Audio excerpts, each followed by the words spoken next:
Charimaya Tamang is a human trafficking survivor. In 1996, she founded Sakti Samwa, the world's first organization established and run by survivors of human trafficking. But it's largely run on US aid and has been badly impacted by Donald Trump freezing government funds.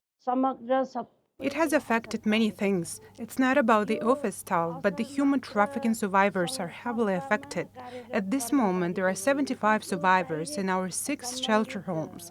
Their food and shelter have been affected. We are using other resources to feed and provide shelter, and we have said we'll pay the rent of the shelter houses later. More than 300 non-governmental organizations are impacted in Nepal. In 2022, USAID and Nepal signed a 5-year development objective agreement worth $659 million. Trump's executive order has put those grants in limbo. Nepal was receiving aid to assist with a whole range of areas including health, education, agriculture, infrastructure, economic growth, climate change, humanitarian aid, and women and children empowerment.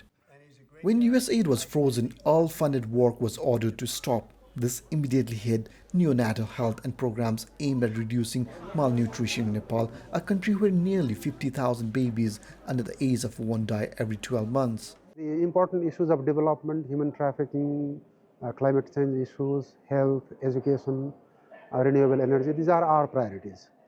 Whether the foreign governments provide grants or not, we will have to allocate money to finance them.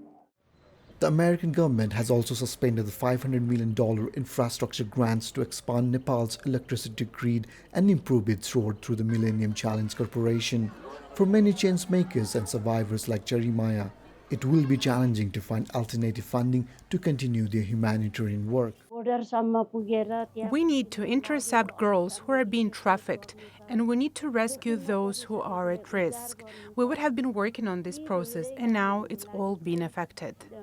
The USAID freeze in Nepal could have many geopolitical consequences, but if this suspension leads to a complete cut in funding, it will have a massive impact on this developing nation that is heavily reliant on development and humanitarian work. Rajneesh Bhandari, TRT World, Kathmandu.